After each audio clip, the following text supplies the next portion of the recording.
And also, you know, for me personally, you know, reading was such an important part of my life. You know, I was a horrible, horrible student in elementary school. And my mother, who worked as a domestic cleaning people's houses, was also a spy.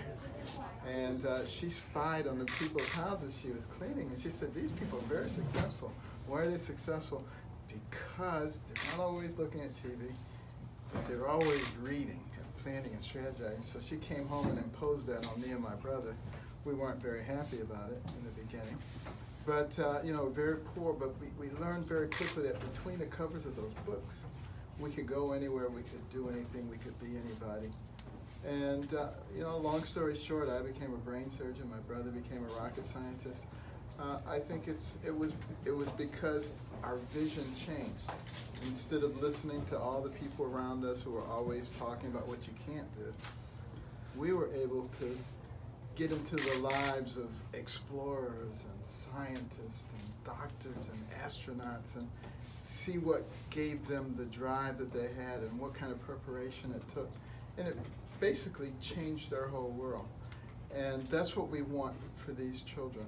And with that, I'll open it up. Mr. Secretary, can you talk about your larger vision for HUD and some of the reforms that you've proposed, including you know, work requirements for individuals, raising the rents for some of the lower income folks in terms of trying to move them out of the system and make them more self-sufficient? Some advocates for low income individuals have questioned some of these ideas and wondering if they are sensitive to the needs that these people have and the abilities that they have. Well, I appreciate you asking that question, because the system that we have in place now is not sustainable. So the option of just saying, just leave it alone, does not exist. So yes, we do have to look at rent reform.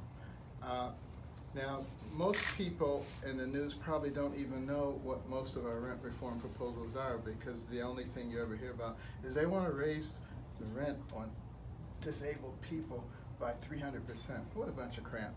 You know, basically what we're talking about is the minimum rent, which is $50 a month, and raising that to $150 a month, so that people have, you know, some real skin in the game. $50 a month is not a whole lot of skin in the game.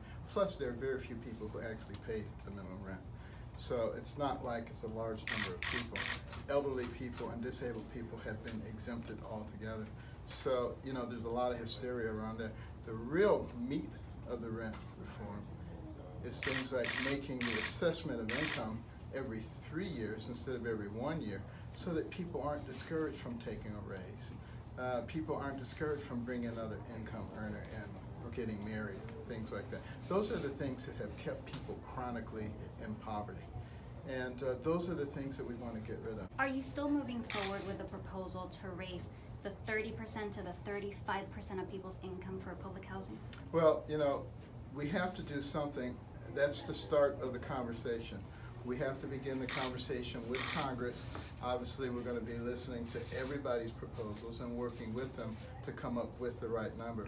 But what we do have to recognize is we have to be able to sustain these programs.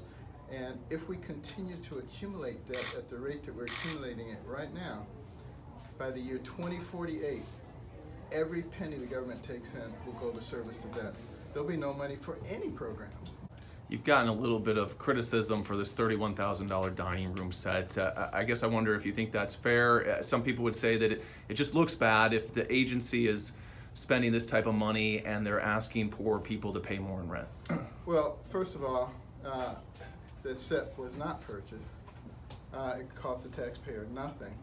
And we put in place financial controls to make sure that that can't happen, number one.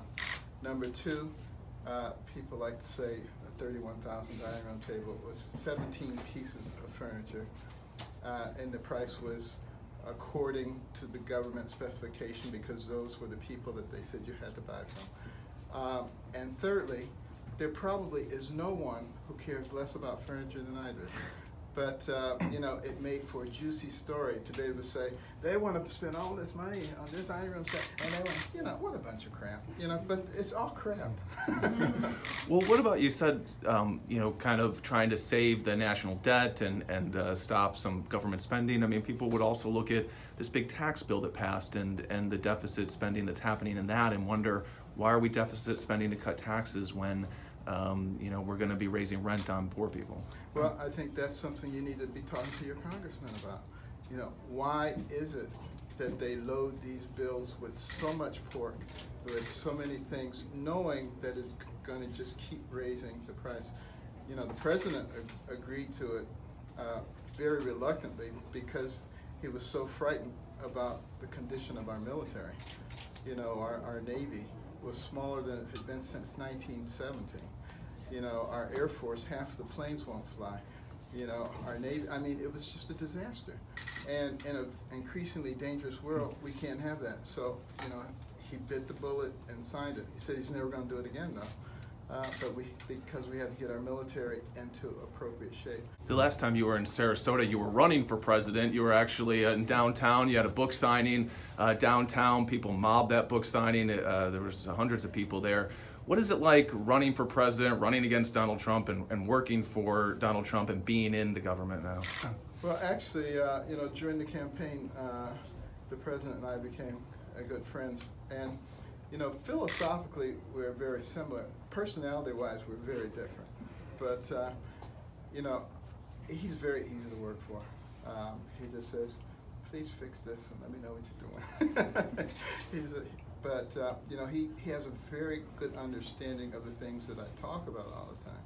And that is, you know, we have got to get people out of poverty. We just can't keep doing the same stuff and being satisfied.